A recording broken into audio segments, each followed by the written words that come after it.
How to fix Instagram inbox problem on Android phone. Hello guys, in today's video I'm gonna show you how to fix Instagram inbox problem on Android or iOS phone.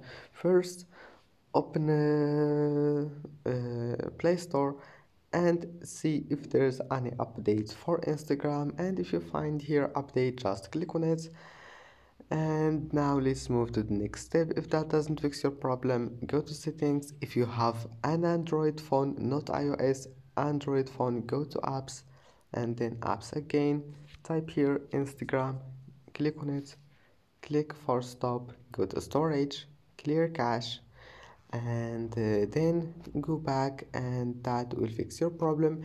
And now if you have an iPhone, just uninstall your Instagram, click uninstall and install it again. Just delete it and install it, and that's it. Don't forget like, and see you in the next video.